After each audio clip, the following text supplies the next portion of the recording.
I used to travel to Europe a lot when I was younger, and one of the trips we went, it was just a trip to Italy and a few other places. And I remember we had a tour guide. He was an American expat living over in Italy, and he seemed nice enough.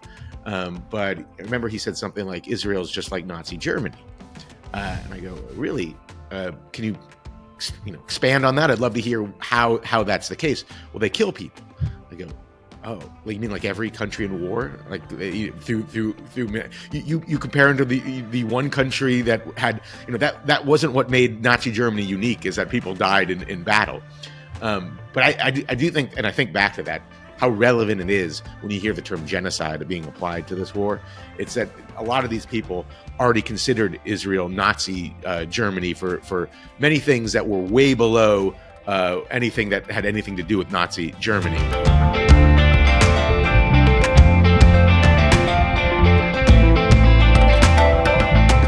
Hello everyone and welcome to another episode of The Lonely Podcast. Today I'm speaking with Jamie Weinstein.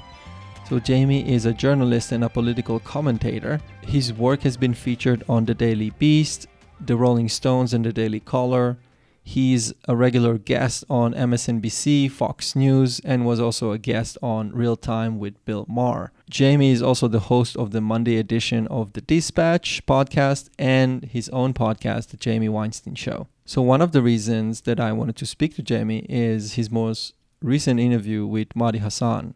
If you opposed the Bin Laden raid, which was very targeted, and you do believe Israel has the right to go after Hamas, which hides within civilian populations and in tunnels, I'm kind of confused exactly what you would have supported or what you would have done that would have aligned to what you're saying that you think Israel, if not has the right, but would naturally do. Just on Hamas. Look, I'm not a military strategist, Jamie. If you want me to lay out exactly what special forces raids would have been involved to get Yahya Sinwar and others, I can't answer you.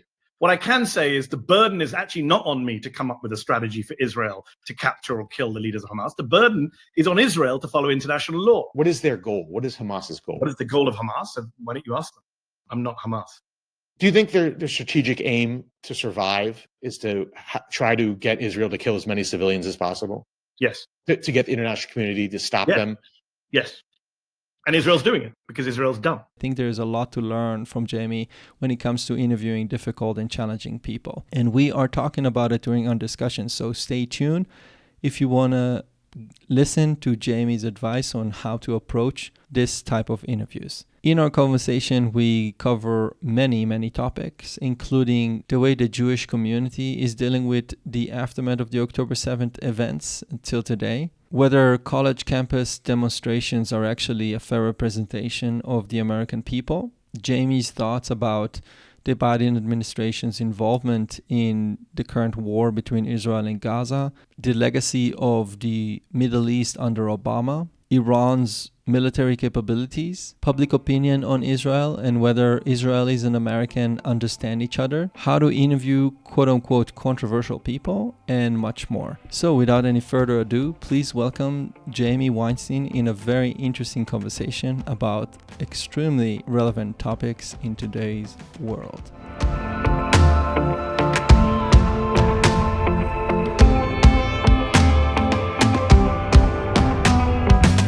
First of all, thank you very much for coming. I really appreciate it. I really appreciate everything that you do, and wanted to start by just right off the bat just saying that I really appreciate your interview with Mehdi Hasan. I thought it was wonderful. The first time I saw someone really to be fair, I am in such a profound disagreement with everything Mehdi Hasan is saying, but he is a very effective debater, a very effective, public persona.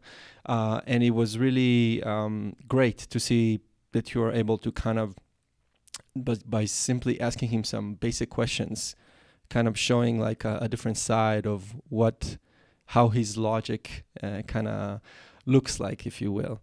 But so first of all, I want to thank you for that. And second, I can just start right up. I think I want to start with where kind of it seems like history have started or restarted in the last this year, which is October 7th. And I wanted to ask about your personal experience on October 7th as an American Jew who's been working in this industry for a while. What was your first reaction to October 7th and the aftermath? Well, I remember waking up. We have three young children, 1, 3, and 5, and I often end up in my middle child's room at night when he calls me. So I remember waking up and checking my phone and seeing I guess this was a Saturday, a news alert from the Wall Street Journal about an attack in Israel, and that's not unfamiliar to people who follow the Middle East. There are unfortunately a lot of attacks that happen in Israel, and I didn't really think too much of it. It seemed like another horrible terror event. But I kept getting these news alerts, and then I started going on Twitter and following it, and I forget how quickly, but maybe several hours in, it just became unbelievable to me, and unbelievable in many different aspects. I've been to the southern part of Israel. I've written about the fence in Gaza. At one point, it was 100% effective of preventing terror attack infiltration from Gaza into Israel, and I didn't think anything like this could happen. Not that someone could get in, but for hours and hours and hours, it seemed like Israel did not have control of the situation. And it was incomprehensible to me that something like this could occur. And it was in many ways shattering, kind of an illusion of Israel being able to, obviously it had lots of threats. Obviously there's existential threats out there, but to be as vulnerable, to have citizens as vulnerable as they were at that moment, with ground troops, ground terrorists on the ground, and no or very little IDF presence in the area to protect them, it kind of shown the vulnerability of Jews even within Israel, where the goal of the state is to protect Jews within its territory, and in some cases worldwide, but within its territory. If they're vulnerable there, as vulnerable as they were in those hours when no IDF was present, it did project a sense of vulnerability worldwide. And I'm very fortunate to be in America, probably the place that protects Jews as good as anywhere in the world, maybe with the exception of Israel. But even here, I felt vulnerable. And I think it was in the days after, I think there's reasons for Jews around the world to feel vulnerable. And I think October 7th shattered this sense of security that Jews in this era, especially in America and maybe a lesser extent Israel, because they have to fight. But I do think, to the extent that they were vulnerable on this in the South that day, I don't think that was thought of as a real possibility for that many hours.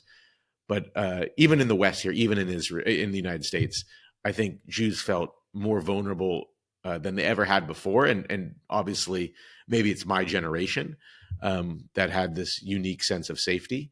But yeah, I was surprised to feel as vulnerable as I did in that moment.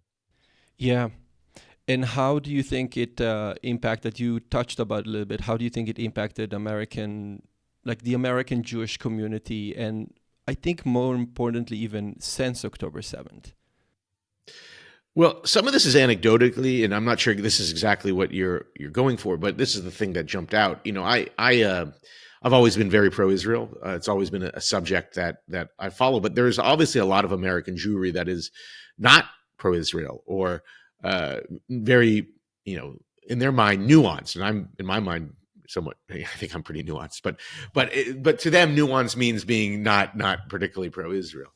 I have seen and heard a lot of accounts of those types of people, those people with those types of views, Jews with those types of views, being shocked into reality, and seeing how some people act around them, and with Israel's response, they just can't believe they're big into this idea of allyship and the kind of intersectionality. So when Jews were attacked, they're surprised there weren't as many people there for them as they might have been for others. And I just got an email the other day from someone who I went to high school with, and very smart girl, Jewish. She was very liberal, but she goes, I for the first time in many years, I went to go check your Twitter account, and I'm surprised to see we're closer or in the same place that we were. I said, I'm not. I engage enough talk of politics in my life that I'm not usually seeking out to discuss it with people that email me, so I didn't really get into it too deeply. But she said she moved to someplace in the United States and was rather shocked with the reaction of the people around her to October 7th. And I think she thought there might be more support for what occurred. And look, in my mind, what occurred on October 7th, and I don't think it should be just in my mind, I think it's somewhat of an undeniable reality. It not only was the worst massacre of Jews since the Holocaust, it was the most medieval terror attack that we have ever seen so broadly, because it was filmed by the perpetrators. Now, I try to think back, like, was there, obviously ISIS did a lot of bad things, and I think the Yazidis probably experienced something similar, but it was not broadcast as widely. I mean, we heard accounts of it, and it was just horrible. But I think I explained this after October 7th somewhere, but to me, I call it the worst terror attack that I can remember. And it's not the worst necessarily in terms of numbers. Obviously, 9/11 had more gross numbers. But in terms of both scale and medieval sadism, it is the worst attack that I am aware of. And I do think it is pretty shocking, if not necessarily surprising, because I did expect soon after a response from Israel, the world to turn away. But it is still shocking to see how quickly people forget how horrible that was, and how it's still going on with the hostages over there and what they're probably experiencing. It's enraging to think about, and really horrible to think about. Yeah. So a lot of my Israeli friends, I don't know if they said it to try and make me feel a little bit better because I wasn't in Israel, but they did say, and I actually thought about it, just wonder what your thoughts are, that Israelis who live in the diaspora and diaspora Jews may be experiencing this October 7 and the aftermath of October 7 in somewhat even more difficult ways than Israelis, because the Israelis, even though of course there's no comparison, they had this horrible trauma. People don't understand, I think, that even people in Tel Aviv or Jerusalem or Haifa, they thought that when there was a knock on the door on October 7, these are terrorists coming in. Like, people all over the country did not feel safe.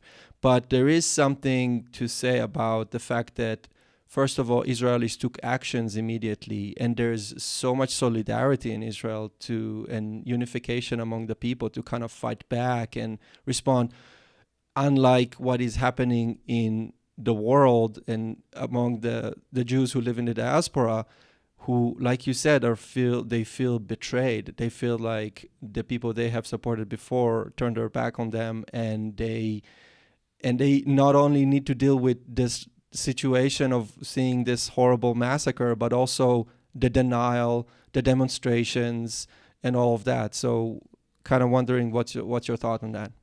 I mean, it's a very interesting point. Obviously, those in Israel on the day in the immediate aftermath of October 7th, I wouldn't put myself and compare it to that, and certainly,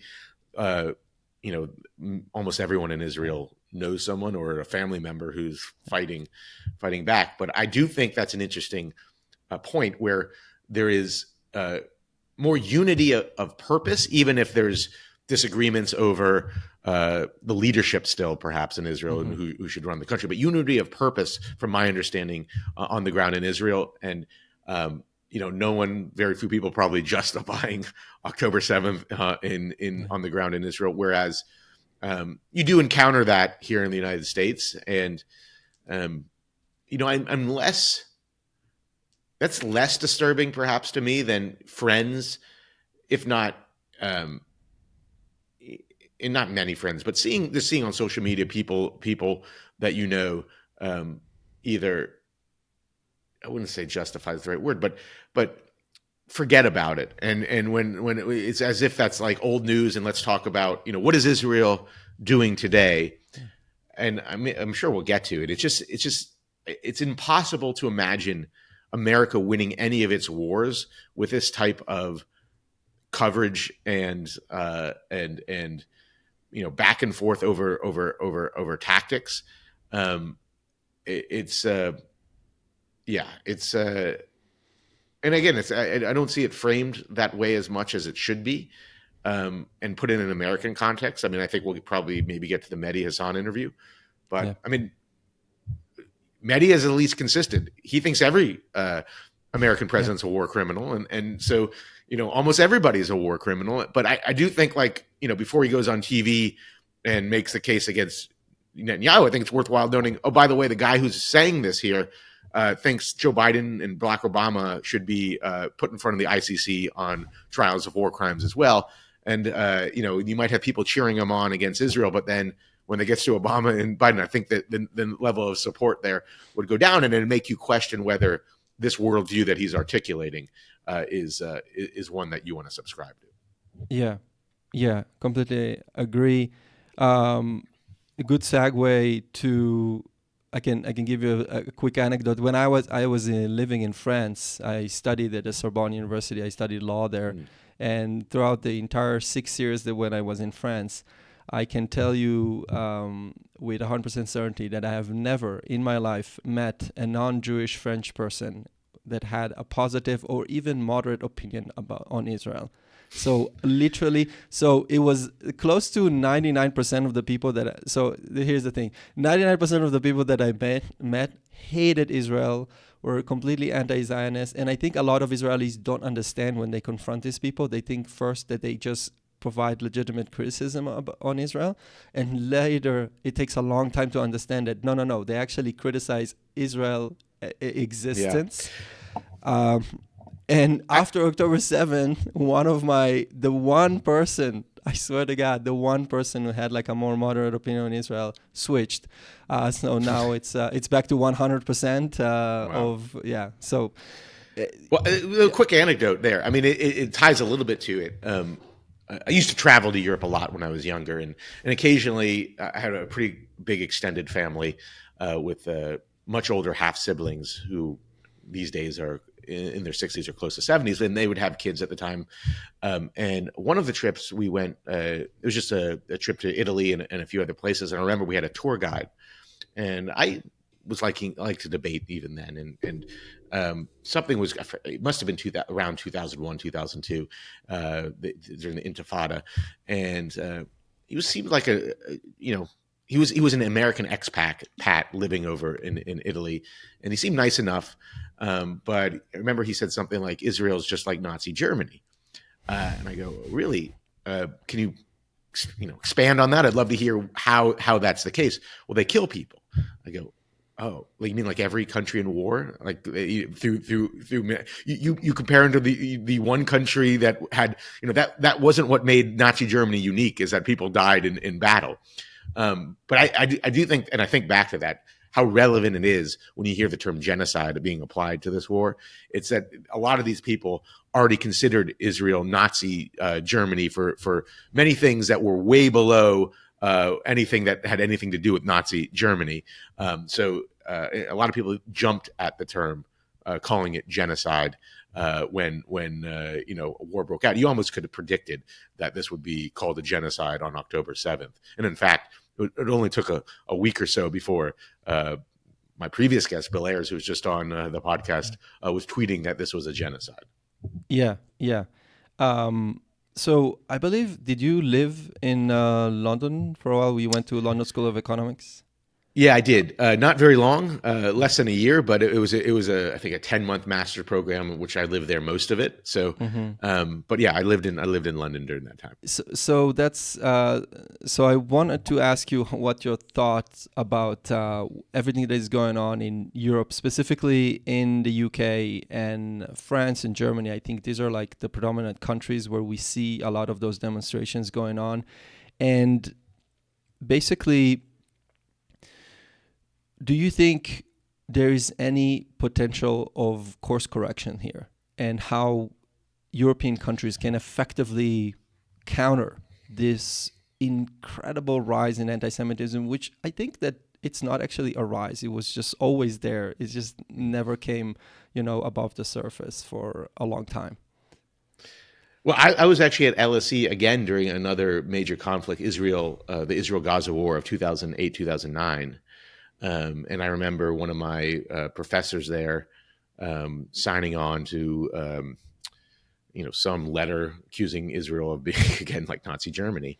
And I actually remember going to France with a fellow pro-Israel friend from the States, and just someone encountered us and said, "Are you from America? America funds Israel. They're Nazis and war criminals." I mean, this came up to us at a restaurant. They saw us as Americans, and we had some thoughts back for them. I think my friend who ended up being a chief of staff to a bunch of people on the Hill said, "You should just come in here and be thanking us for saving country during World War II." He's pretty boisterous, but when you see some of the attacks in France, in particular, over the years, and the dwindling Jewish population there, you do wonder whether there's times I've thought Europe is not a place for Jews, at least practicing Jews, to live in peace. I don't know the answer to that. I mean, it is, and it makes me sad because I love you. I mean, Europe was a backdrop of my life in many ways. I studied over there. I went over there many times when I was young. I still love going over there. You have a Paris, picture of church on the back. Yeah. Yeah. I mean, my wife and I love Paris. We love going to Paris. And it makes me think, I thought this after October 7th, is that, my children might not have that same backdrop. My children might not, we may not want them to go to Europe. And maybe that was, maybe that will fade, and I'll feel safe for them going to Europe again. But I don't know the answer to that. My wife is not Jewish. Actually, I grew up in a mixed family, but some of the stuff after October 7th, seeing it through her eyes, she's shocked. She didn't grow up being a particularly super pro-Israel person in any capacity, but she's pretty shocked. Actually, she grew up in a community that maybe one of and I was actually surprised the percentage of Jews that lived, probably the most Jewish community in the country. So to her, she thought, like, when I asked her, how many Jews do you think there are in the world? I mean, she thought it was a much greater number than the 1/5 of 1% in the entire world. There was an article she showed me that when I started looking up, that at one point they said the community that she grew up was 70% Jewish, which is like still hard to believe that is real. But even if it's half of that, that's a pretty large Jewish population. So she just assumed that the world had many. It was Jews were as probably as big as Muslims in the world or Christians in the world. But she's seeing it through her eyes. She's shocked seeing people that she knew and how they reacted to October 7th. But she had a friend, the reason I brought this up, who married a French Jew, and she heard anecdotes through them about having a grandma in Lyon or something like that, and had a mezuzah, and she came back to find the house ransacked. And that's a scary moment. I mean, I think if you're a Jew, especially in Europe, in the aftermath, and even now, I'm sure even more so, where Israel is being accused of genocide and all these horrible crimes, there's a vulnerability in parts of the world. I think it's less so in America, but even here, I do think, we we're more vigilant than we once were. Yeah, yeah. Um, do you think there is any way? I know you said it's kind of hard for you to opine on this, but is any way to change this? Like a lot of people talk about the backlash will come, the backlash will come, the backlash. I don't see backlash, and honestly, I can't imagine even the most like radical right wing leader of France or the UK, take Nigel Farage or Marine Le Pen. I can't see how they can confront this effectively. I truly can't, because it seems to me, and based on some polling data and just the sheer numbers of those demonstrations, that there are just tens of thousands, if not hundreds of thousands, maybe even millions of people in those countries who truly support the, you know, Israel not to exist, let's say, and some in some fashion the October 7th. And if they don't support it, then they have a weird way of showing it. So do you think there is any way to kind of quote unquote save this from happening, or is just like destined to be that way? Well, the issue has always been for Europe, in my mind, different than the United States, where in America, to become an American is to believe in an idea. At least I think there's been some pushback on the right on this, but that's still what I believe, and that is a unifying theme. So we were able to assimilate people from all over the world into that idea, and I think we could do a better job of it still, but it's still there. In Europe, that's never. I mean, if you're a Frenchman, your grandfather was a Frenchman in many ways, or if you're a German, your grandmother. So but they brought in a lot of people from around the world because they needed to support this vast welfare state they had, and they had an aging population, and there was not much integration. So I do think they have a different and unique problem, and I don't know how that's solved. And really haven't looked at it since college or even maybe grad school as much. But when you see, I do think they have a lot of problems in Europe. It's not just for the population being more anti-Israel. You're seeing them crack down on free speech in places. Obviously they had a different speech rights than we do in America. I think we have the gold standard with the First Amendment, but you see these videos from the UK where someone posts something about, I don't know, even an innocuous position on transgender rights, and they get like a knock on their door from did you post something on Twitter about this? This could violate the hate law speech of, Act of 2020 or something like that. I need to look into that more, and I probably should have someone on the podcast but that type of thing to me is very disturbing. I really hope there is pushback to a belief in Western civilization and the ideas, and that's not a racial thing. Like Western civilization is something that allows anybody to be a part of if you accept an idea set, and that idea set, I think, has created the greatest prosperity and the greatest freedom in the world. And I believe Israel is a Western society. I believe in many cases Japan is a Western society with maybe Eastern elements to it. But I think there has to be a resurgence of belief in themselves and the ideas that have come out of Europe and America. And I'm confident actually that we will have some type of resurgence like that in America at some point. And I think we'd be at the moment now to have that if we had different candidates for president. Europe, I don't know enough to comment. I'm hopeful that we see something like that, but I don't know. So moving forward, about a little bit about public opinion in Israel. We talked about it, but we obviously, I am following. I'm sure I know you are following that the college campuses demonstrations as well. To what extent do you think these college demonstrations actually represent the American public? I know we have polling data on that, but I just want to get your opinion on that, because sometimes the polling data can be misleading. Yeah.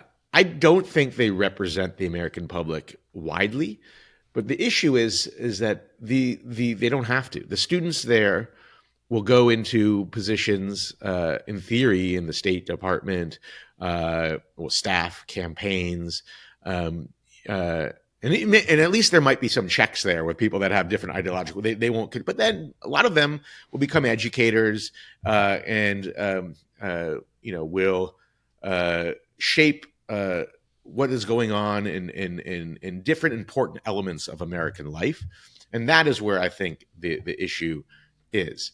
And I think to the extent that we see these demonstrations, that probably has already occurred before, and that helped shape to get to the what I would call pro-Hamas how we got pro-Hamas demonstrators on college campuses, where it's a hobby horse of mine on the podcast, because I'm seeing it in DC, in elite public private schools in DC, the type of ideological frameworks that they're pushing on very, very small children. And I wonder what the effect of that is ultimately. And I wondered, is that how we got pro-Hamas demonstrators? My most recent podcast is with an author of The Atlantic, and I think he wrote two separate pieces, one in 2019 and one recently, and he didn't really connect them, but I connect them. I do think there is some connection between that type of thinking being taught, what I'm seeing in these schools, and getting kids who are pro-Hamas demonstrators. But more than that, they hate America. I mean, like, if you ask the kids that are demonstrating, I don't think many of them like America very much at all. Yeah. Or if the America that they like is the America that they imagine they want to create, but not one that has ever existed, or the ideas that animate it. I think it's a problem. This kind of goes back to what you said about Mehdi Hasan.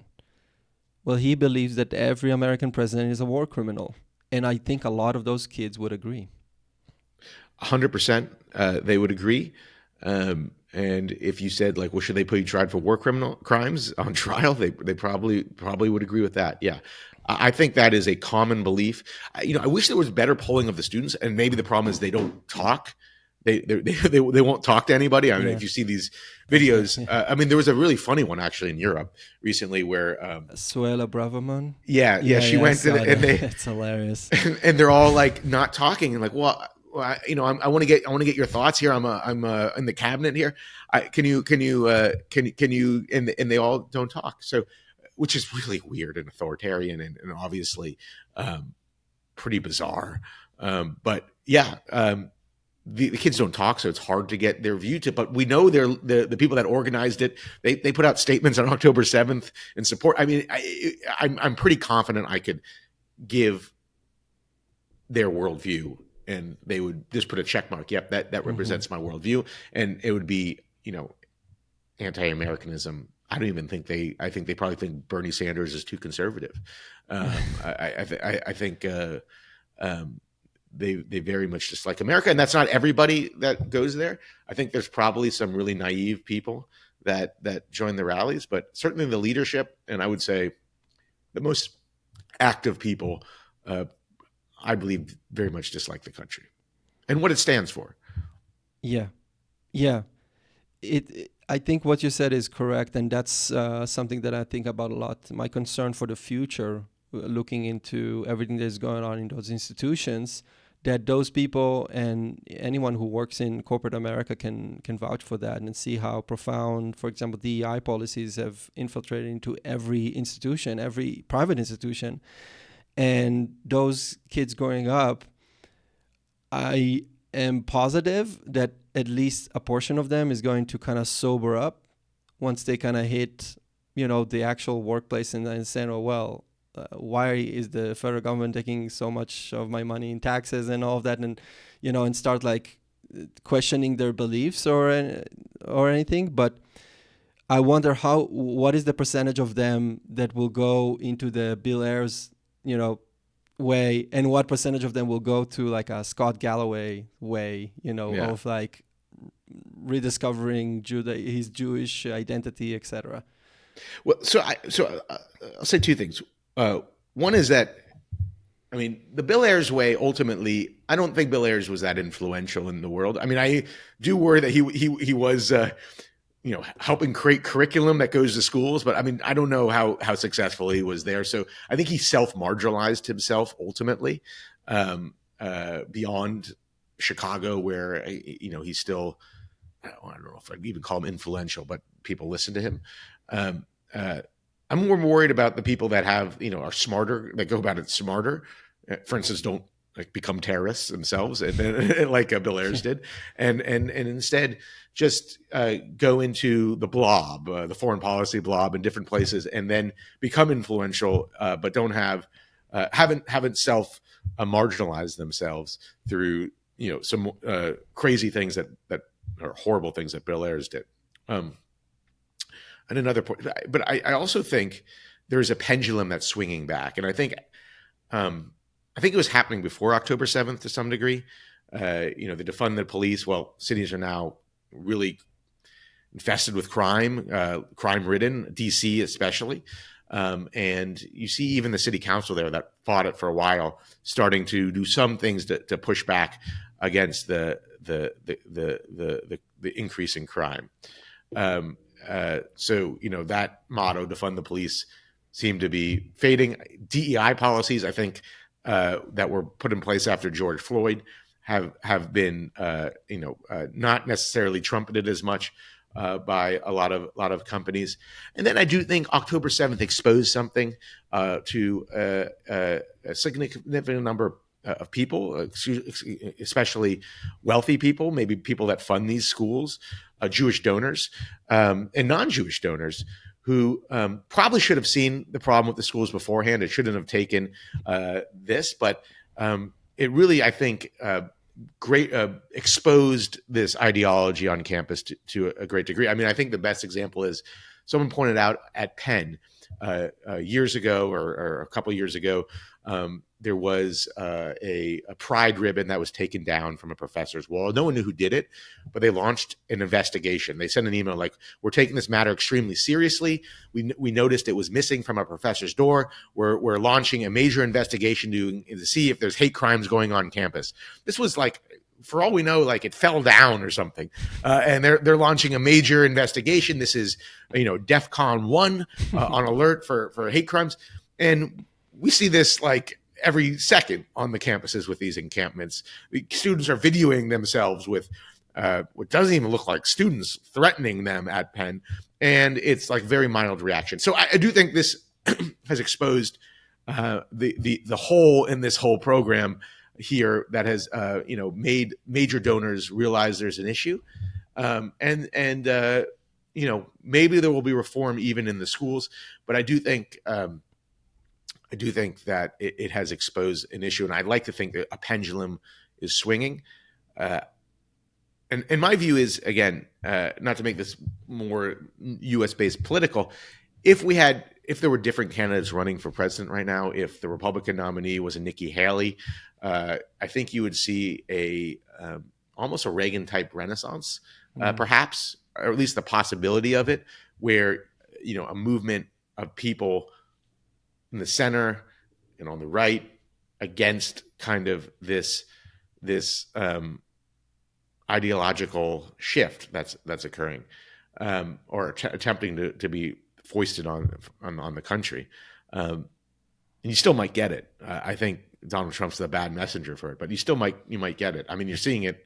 If these polls turn out to be right, I mean, he's getting a super large numbers in swing states. I'm always hesitant because you see some of these like polls turn out to be just completely wrong. But we'll see what happens on election day. He may be the beneficiary of this pushback. Yeah. Another person that shares your family name, Eric Weinstein. Is it Weinstein or Weinstein? Well, it's Weinstein for me. My understanding, because I met someone who went by Weinstein, is that it's European Jews with Weinstein as their name go Weinstein, yes, and Americans Weinstein. I've not confirmed that, but someone once told me that. Okay. Eric Weinstein said that what we're seeing right now, he said it briefly after October 7th. He said that we have normalized we have normalized calls for genocide, and he sees everything that is happening on college campuses as a precursor for genocide. And I want to ask you, I know it's a heavy question to ask, but do you think that what is going on American campuses right now is akin to, let's say, Europe in the early 1930s or late 1920s? Well, I don't want to go that far. I do think Eric. I mean, I don't follow Eric that closely. I do think he sometimes he globalizes things, and like the theories that he has are a little bit. I can tell you why I'm asking this question. Yeah. Okay. Yeah. So sorry to interrupt, but I'll tell you why I'm asking the question. I met a French Jewish person one time when I was in Paris, who changed his last name. His family changed their last name. I'm sure you know a lot of French Jews and other European Jews changed their last name during the war, and they never changed it back to like a more distinctive Jewish name. So he had, his last name was Cohen. He changed it to something that doesn't sound like Cohen, doesn't look like Cohen. And we talked. It was right before the first election of Macron, and we talked about it. And he was extremely pessimistic about the future of France. And I wanted to be optimistic at the time. And he told me, no, I'm not an optimist. And I tell you why.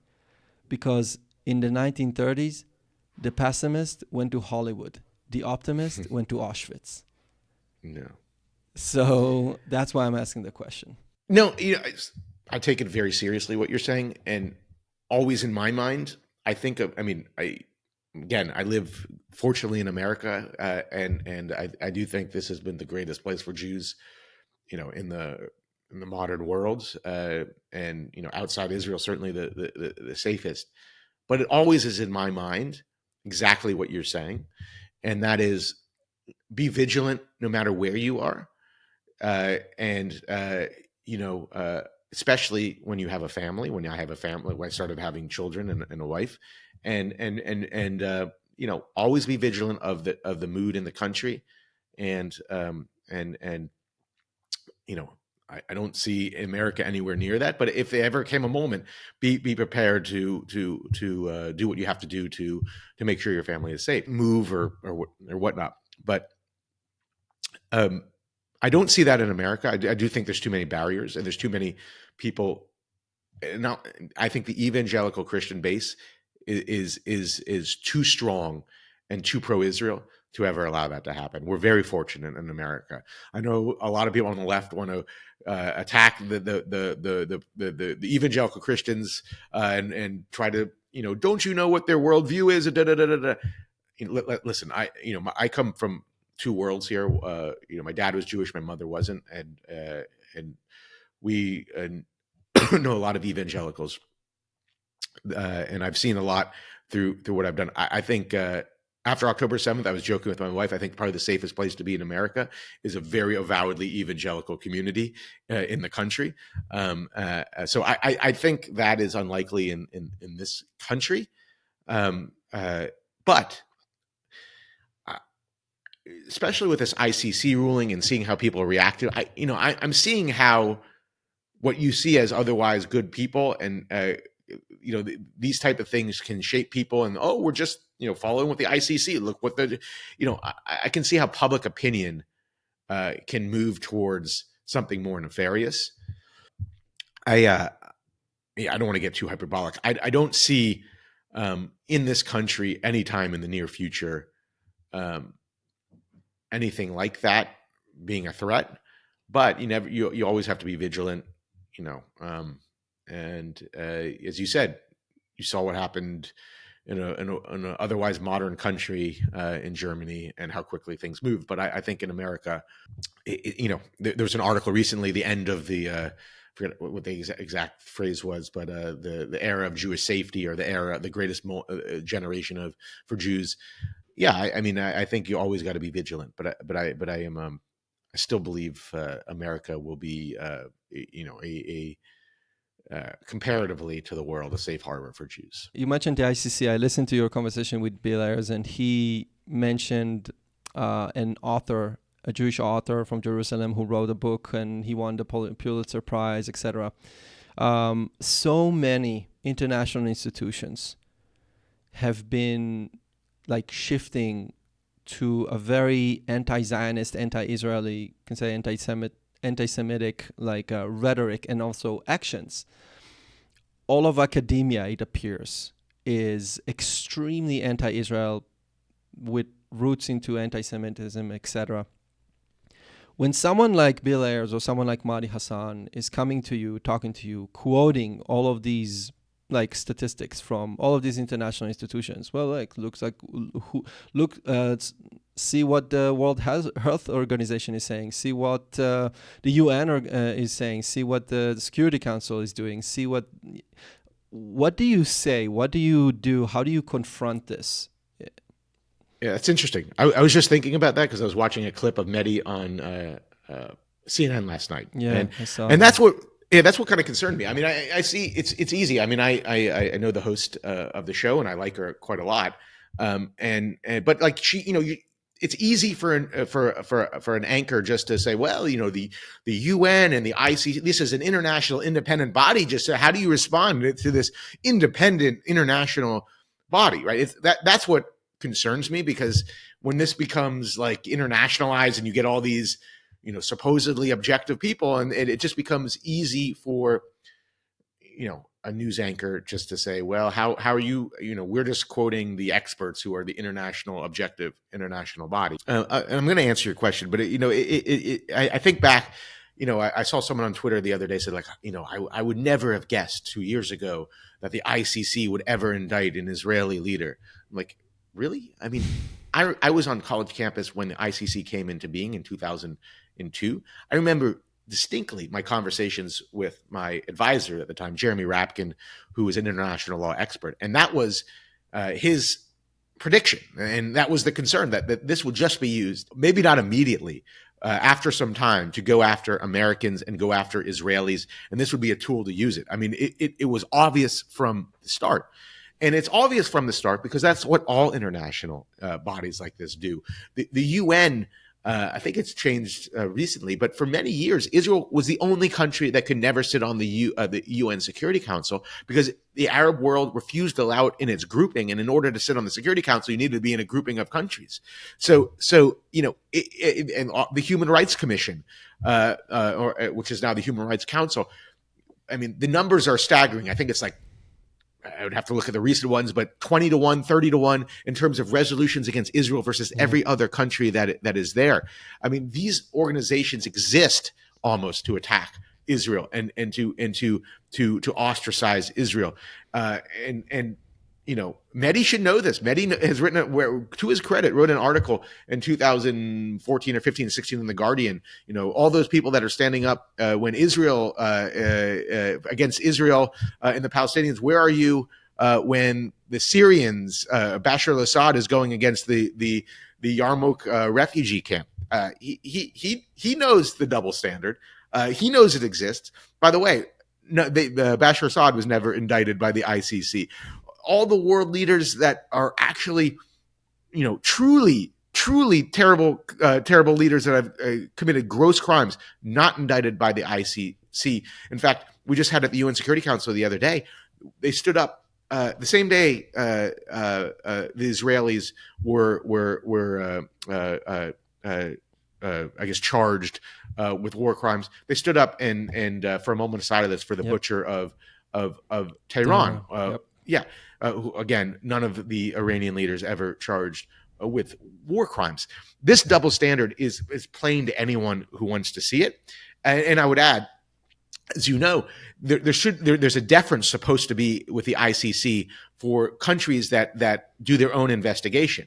There is no country in the world that I am aware of that has done more investigations of their own leaders than Israel. I mean, this is the country of the Kahan Commission that held Ariel Sharon when he was defense minister, not responsible for committing a crime, but because he should have known that a crime was going to be committed by the forces that were under the Phalangist forces, that he was held accountable for a crime. So I don't think any country has held that standard, and yet the ICC is saying that we're not sure that Israel can. No other country has done that. So they haven't even given the opportunity. Israel's supposed to launch an investigation while they're fighting against a genocidal foe. It's beyond well, it's not beyond belief. It's almost predictable, but it is it's obvious to those of us who have followed this and know it. But if you don't follow it as closely, you hear the ICC, the International Court of Justice. They're so independent. They only care about getting things right, and they're not biased. File an allegation. It's just easy for someone who doesn't know these things to point to it. You say, what do you say to someone that Mehdi Hasan brings it up? You say exactly what I said. This is an international body that an international world, the world that institutions, part of these institutions that have repeatedly, dogmatically attacked Israel while not looking at other real criminals. And you show them the numbers of UN human rights resolutions against Israel versus what has gone against Bashar al-Assad or the leaders in Iran. And then you say, isn't this the ICC an institution that is supposed to give deference to countries that hold each other accountable? Has any country in the world held itself more accountable than Israel? It's a country that has Arabs on the Supreme Court. It's that put Israeli presidents in jail, like Ehud Olmert. So if any prime minister, in jail, like Ehud Olmert. If there's any country that has a judiciary that holds its own leaders to account, it would be Israel's.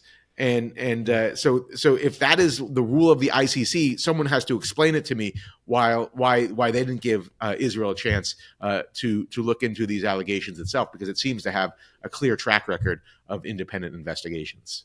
By the way, as an anecdote, Ehud Olmert went to prison and he served something like 1.5 years. He was sentenced to 3 or 5 years, but ended up serving something like 1.5 years for bribery charges. And the bribery charge was for something close to a bit less than $20,000. Yeah. Yeah, I mean, isn't the Bibi, French president or any type of lead. I mean, I think Bibi. I mean, I could correct me if I'm wrong. Like Bibi, one of Bibi's charges that he's trying to fight off is for cigars, expensive cigars that he got, and champagne. Yep. Yeah. So I mean, it's a pretty. They have no problem putting their leaders in jail, and I don't think many countries have quite a track record of willingness to do that. Yeah.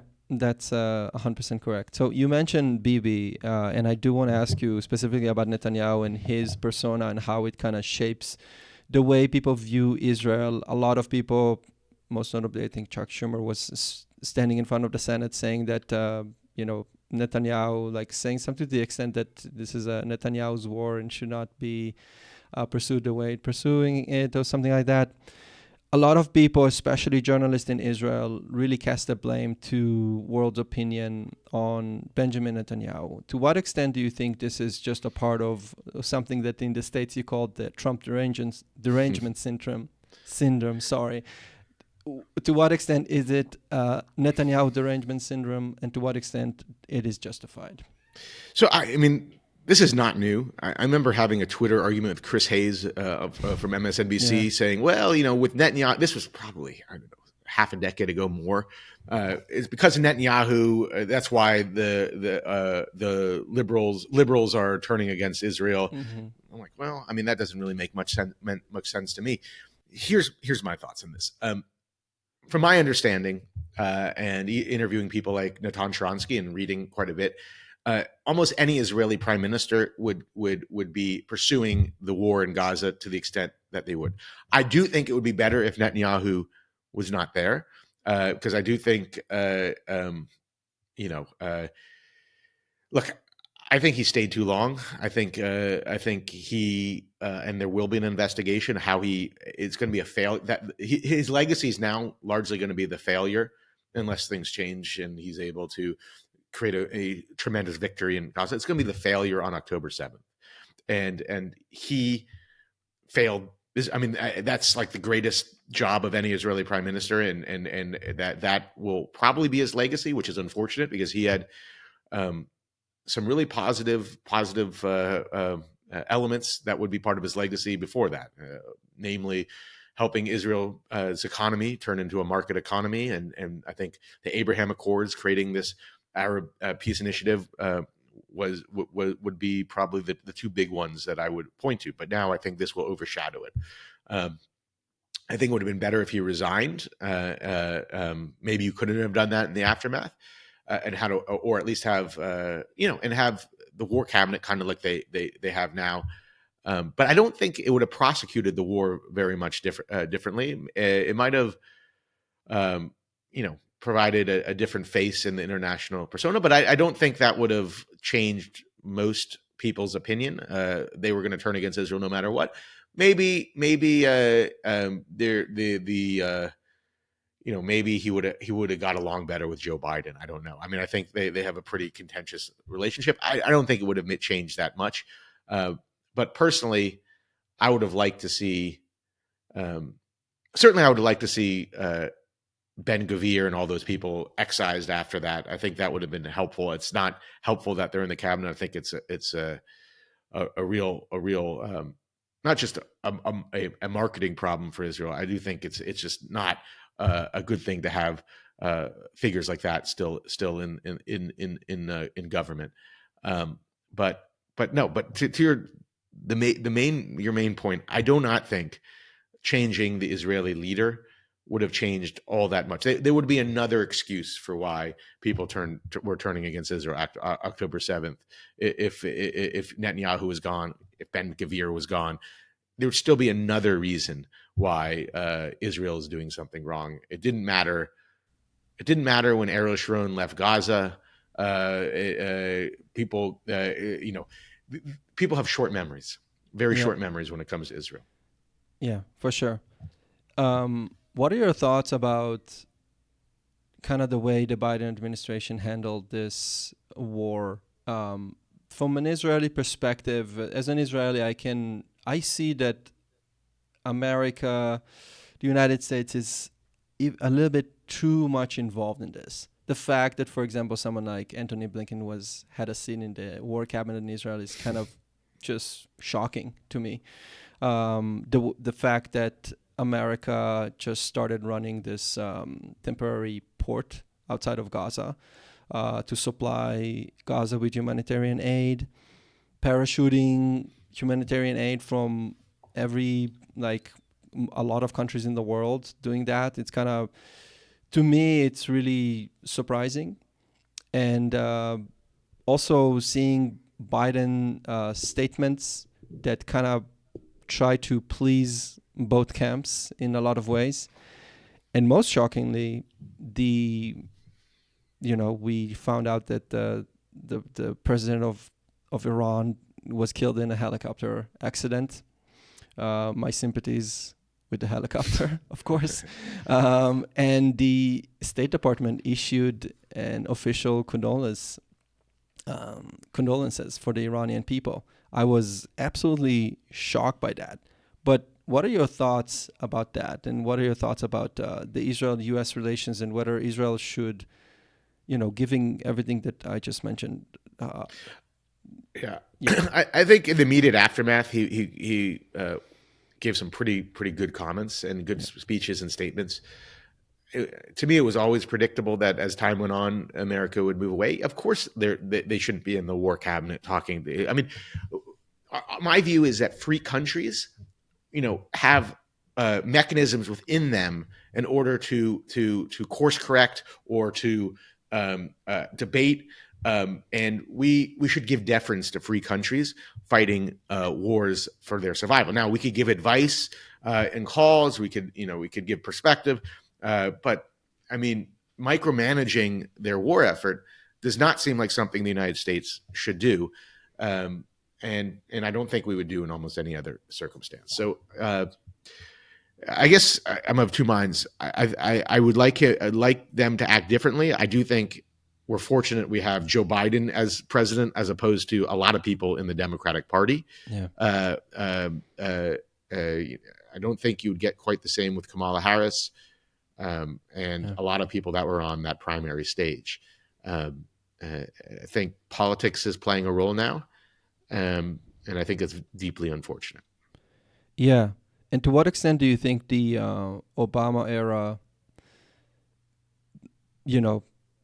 diplomacy, Middle East, attitudes toward the Middle East had an impact on the situation that Israel is experiencing right now? Obviously, to name a few, the rapprochement with Iran, the famous red line that was never followed up. To what extent do you think it had an impact? Well, I mean, I think actually Biden's red line that wasn't followed up was worse. The whisper, don't. Yeah.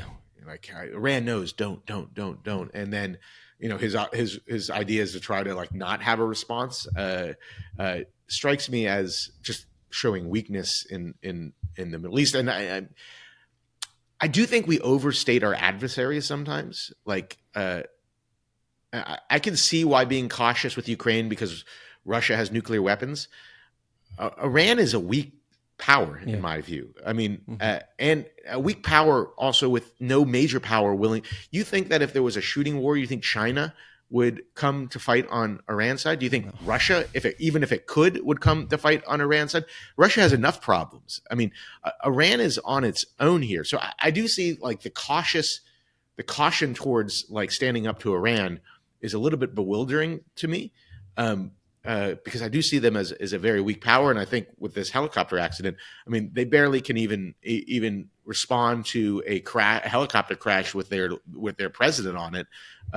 It makes me wonder, maybe how advanced they're capable their nuclear program actually is. But yeah, I mean, I think. And maybe this is maybe general, but I think Obama's approach to the Middle East, and it was largely his party's approach. John Kerry believed this as well, which was that Iran is the key to the Middle East, and by that, let's create peace with Iran, and that will be helpful. And it was actually the opposite. And I do think the Trump administration, if not Trump himself, because I'm not sure he knew it, but the Trump administration got it right, which is actually, to the extent Iran is the key, it's a key of uniting these Arab countries with Israel to stop Iran and stop them from moving. So then you got the Abraham Accords out of that, and I still think that's largely the case. I think Saudi Arabia is still interested in a deal with Israel, in part because it would be a deal to stop Iran. So I would not be deferential to Iran at all. I don't quite get it, and I'm open to a military expert who knows more. Maybe it wasn't possible, but to the extent that Israel or even the United States, I believe, had the ability after Iran crossed what I consider a red line and shot rockets at Israel directly, could have set back their nuclear program through an airstrike, I probably would have taken that approach. And because I mean, if Iran actually does get nuclear weapons, that changes the game entirely. That makes the situation much, much worse. And if there was an opening, which I believe there was, to set back Iran's nuclear program, and the people believed, not by people, the Netanyahu and the government believed they had the ability to do it, either Israel should have done it, and I believe if you had a different leadership in the United States should have taken that opportunity, because that would I don't believe that would have created a regional war, or a world war, especially because I don't think anybody would have come to the side of Iran, and I believe it would have created space for time for the Iranian people to one day rise up before Iran becomes nuclear. Yeah, I fully agree. I think it's completely overblown. And it happens also throughout just a short history of military operations in Israel. During this operation, Protective Edge, right before the Israeli forces enter into, let's say, a city like Nablus, a city like Jenin, they received intelligence report that basically saying, okay, so most of you going to die. Best of luck, try your best, and move forward. The reality was completely different. And that is also the case with the current operation in Gaza. Like, we had intelligence reports that are extremely dire and dark and saying like how so many of the soldiers are going to die. At the end of the day, when the Israeli military started actually fighting, they discovered that yes, it's very hard. There's a resistance, but their military capabilities are not as powerful when you actually start advancing and start like your offensive operation. So I agree with you with the extent that this also applies to Iran as well. But it applies to a lot of. I think we see this a lot. I mean, we saw this with Russia and Ukraine. I mean, the thought was they would. I mean, I was texting with friends who this would be within 7 days. It would be quicker than the 6-day war. Right. Russia is going to. I mean, and we learned they might win this war. They might win part of the territory, but they are not a super capable military. The biggest threat from them is their nuclear weapons, and even that you wonder, well, how modern are they? Are they even able? I mean, considering the failures that we've seen in the beginning, are they even capable of launching? And it makes you wonder about China. China hasn't fought a major conflict in over 40 years. Would they be even capable of taking over Taiwan? Are they? Is their military as strong as we think it is, or they project it is, or is a lot of the money that went to the military, which happens in totalitarian societies, really now like in housing in London in fancy sections because they're this minister and that minister took the money and bought an apartment in Mayfair. So I do think sometimes we overestimate it. I mean, it's good to have plan for the strongest scenario, but with Iran, I mean, the big concern is Hezbollah, sleeper cells, I guess, around the world, and rockets in case of Israel that are on in the north. But I don't see them as before they get nuclear weapons as a very robust power, and it may turn out that they're even less robust than a lot of people project if they ever had to fight a war. Yeah, I agree completely. What do you think? Like you've been following this for a long time. What do you think Israelis get wrong about the United States and the way the U.S. is viewing Israel, and vice versa? That's a good question. So, I mean, I don't know what Israelis get wrong about the United States. It's a good question. I can give you a little bit of context. Give me. I'll give you an example. I think a lot of people, for example, in America, I can say the way Americans are misunderstanding Israeli society. They see, for example, a lot of demonstrations currently happening in Tel Aviv and elsewhere in the country. A lot of the families of the kidnapped individuals are demonstrating and against the government. And they think in their head, oh, the Israelis don't like the war either, which is completely false. The Israelis, if anything, actually wants Netanyahu to be more hawkish on the war. Why have you been waiting for Rafah for 4 months? Why? Like, why couldn't you just, like, in Hebrew it says, bang v'gamarnu, like, boom and finish it? Why did you wait for so long? So that is so this is where I was going.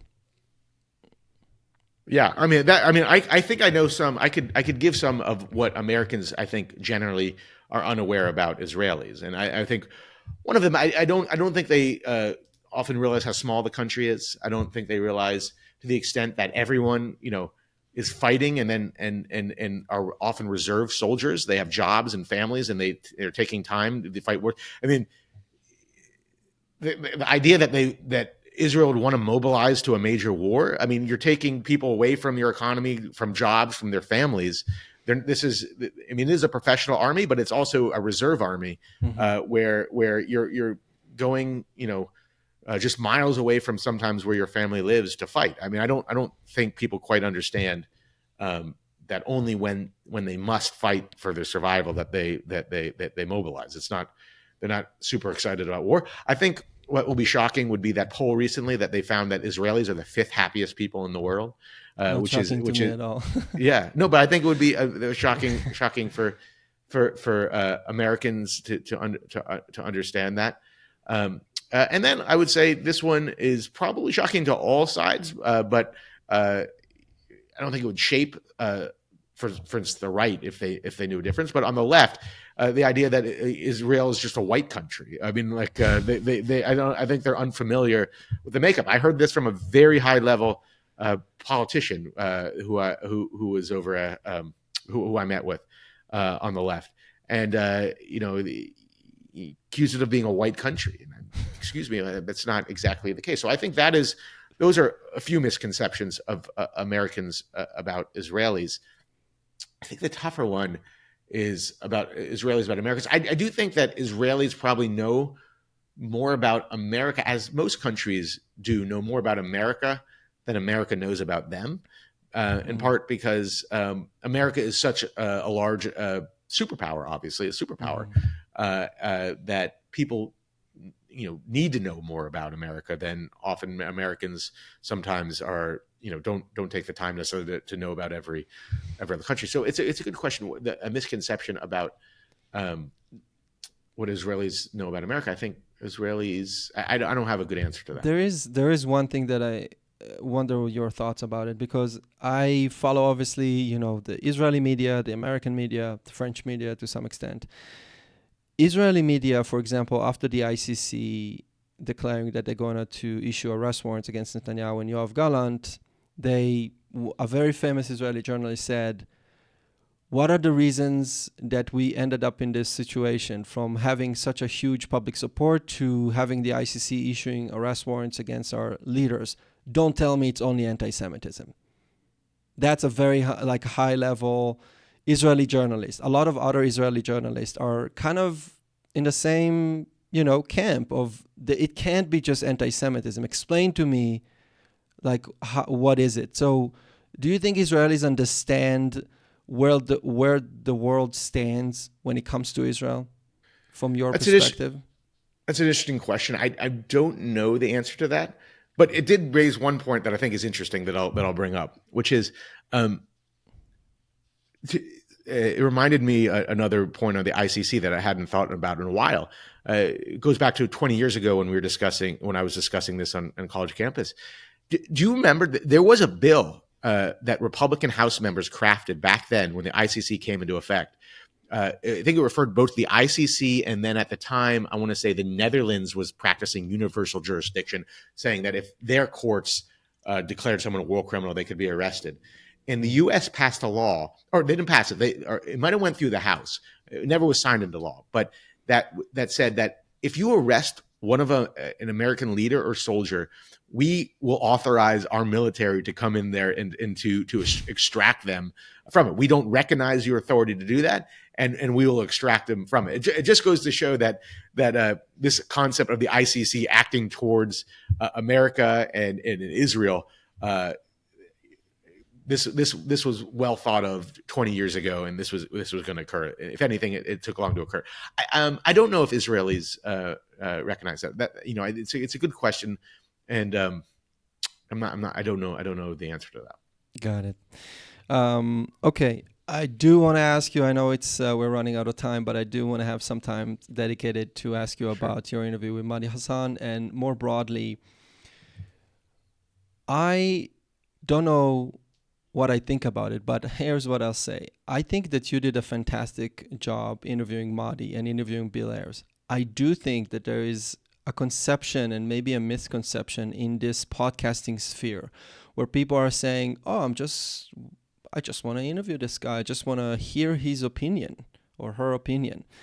And more often than not the case with you 100%, but more often than not, you have people who are very effective speakers, again, like Mehdi Hasan. I think a great example of that is Bassem Youssef, who has been invited to huge platforms and received almost no pushback from the interviewers. And this guy, again, super effective, but just a liar. I'm sorry, he's just lying left and right. And received no pushback. So I wanted to ask you, what are your thoughts about that? To what extent is it important to give people like that a platform? To what extent you should say no? Yeah. So as you might imagine, I've thought deeply about this and have a lot of thoughts on this question. Here's my thoughts. One is when you have someone who is outside of bounds of people that I think are outside of bounds, you have more of a responsibility to be prepared and to push them and probe them. Or in the case of making their worldview more known, which is what I would try to do with Mehdi.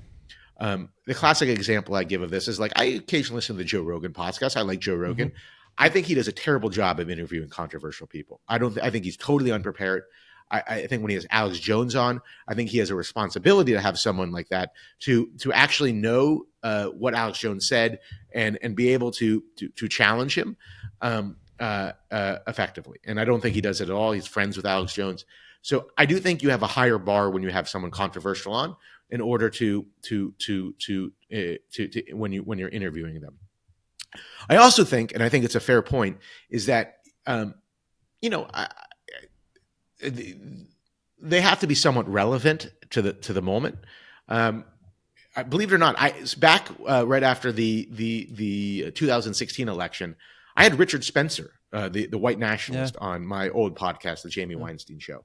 He was relevant at the time. He was going on CNN. They were saying this is the new ideology, and I'm pretty proud of that interview. I think I exposed his worldview as not right of center at all, but pretty radical and pretty far left in many ways.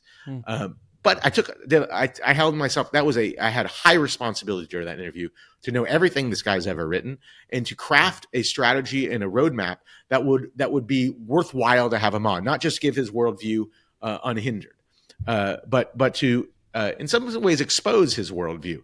Some people might like it, but to expose it for what it really is, not how he wants people how he wants to craft it for the message that he wants to for his audience that he wants. I do think there's open to debate of whether some people, look, I'm open to the debate whether Bill Ayers I think Mehdi is definitely a relevant guest. I'm open to the debate whether Bill Ayers was relevant in this moment. I do think him going to the encampment and the encampments make him a relevant person. I think he was definitely relevant around the Obama era when Obama was president. But people can become relevant and then become less relevant. I'm for interviewing more people than less, but I also hold myself a higher responsibility when I have someone who is a questionable interview, someone that might be of questionable views.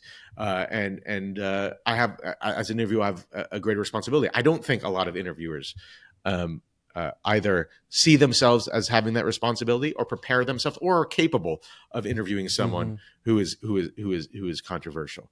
And that means spending time and anticipating what their answer is going to be, understanding of how they usually respond or deflect from questions. So I think it's a very important topic. I actually love seeing in the Dispatch the debates over it. I read all those responses, but it's an interesting question and one that I take seriously. Yeah, definitely recommend listening to both the Bill Ayers interview and Mehdi Hasan. To say something in defense of Joe Rogan, which, like, a person that I really appreciate, and I'll tell you the truth, I haven't listened for Joe Rogan's interview, for example, with Roger Waters. Yeah. Because it's too hard for me to do that, honestly. So I just prevent myself from doing that. But to his defense, I would say at least he brings on a lot of people who would counter those perspectives. So he had, I don't remember the name of this comedian who accused Israel of genocide. At one interview, and literally like less than a week later, he had Coleman Hughes, who I think he did a fantastic job, like defending Israel there, or just the claim that Israel is not committing a genocide. I think he really did a fantastic job, and Rogan, to his defense, lets him speak and kind of, and takes his opinion seriously. At least it appears that way. But there are other people, as you mentioned, who I just think they don't I don't think they understand that their platforms are so huge right now. So they have this huge responsibility.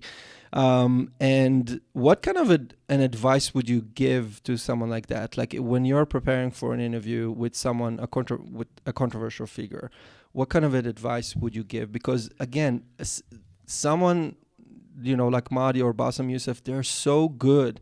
They're very charismatic. They're very good at like shifting the conversation into wherever they want, to get you like with a fact, whether it's a fact or a lie, you don't really know, and it kind of startled you, and you don't know, it destabilizes you. So what kind of an advice would you give to someone who's approaching this interview? First of all, I know it was framed by the Dispatch as a debate. I don't view these as debates. Right. I'd love to do a classic debate with Mehdi. I mean, that'd be fun.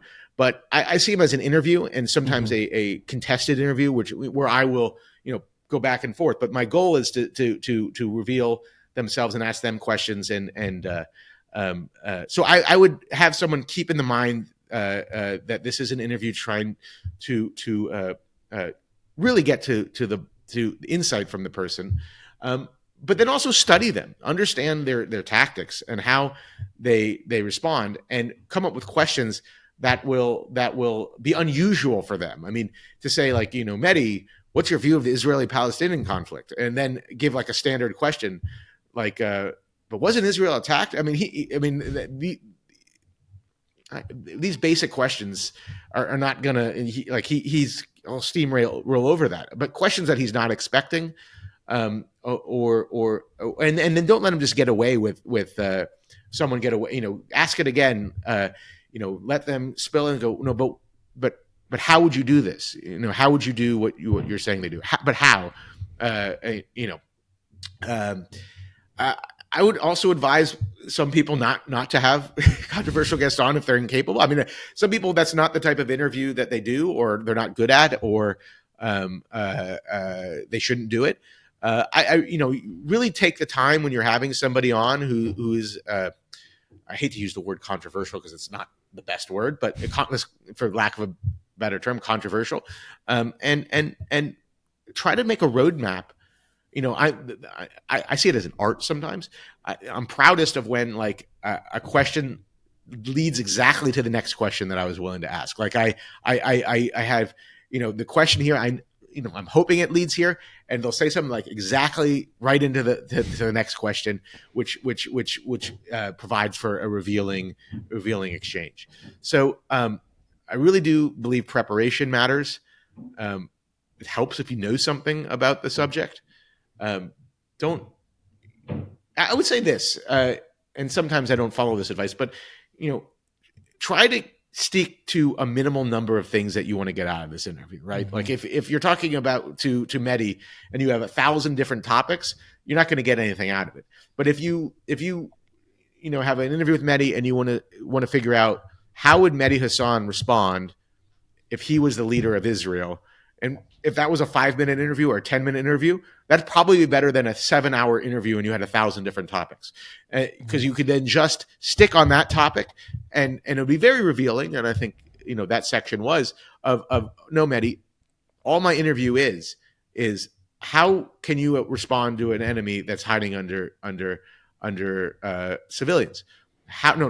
Step by step, how does one do it that would get Mehdi's approval of responding in an acceptable way? No, Mehdi, that didn't answer. This interview is called the How to Respond interview. That's the name of the podcast. We only have 20 minutes, and that's the only question we have. That's usually probably a more revealing and a better interview. So in some cases, I would say keep it very simple. Have 3 things that you really want to ask, and make sure you just keep focusing on those things until you get answers. That's actually fantastic advice, and I think that you did it very, very well, not just with Mehdi but also with Bill. He just like throwing all those things at you, and you just staying focused like a boxer or something like that, staying focused and no, but I want to get to this specific issue with you, which I think is truly, truly wonderful. The only thing is that I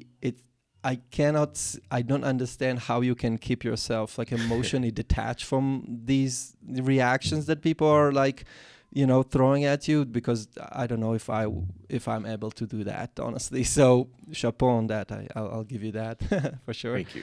Well, let me just say, I'll answer that comment for a second. I mean, I am somewhat non-emotional in certain aspects, but I do see it as like an art. Or you mentioned boxing. I actually looked at. I've used that example with Mehdi. I viewed it as a boxing match in a certain way. I know that I was dealing with someone. I don't think he's as great of an interview as some people suggest, but he's very good on people he dislikes and not prepared. I think he's unfair in some of the framing of his question with other people, with a lot of those people. But he's very good at what he does. So I saw it as a very high level contest, so like a boxer can't get emotional. You have to focus on the game plan in a certain way of not getting off your game and trying to get answers. But I did view it in a boxing match sense, and I use that example with a few friends when I was texting them. This is like a high level challenge. But yeah, no, I see it as an art. I see it as something that you just have to go in there focused and try not to let them get you off what you're trying to accomplish. But it's easier said than done sometimes. Well, you're doing a great job on that. So thank you again. So again, thank you so much for taking the time to speak with me. This was excellent. I really appreciate your perspective on all those topics, and looking forward to listening to following episodes on the Jamie Weinstein Show or the Dispatch. Thank you so much for having me. Really appreciate it.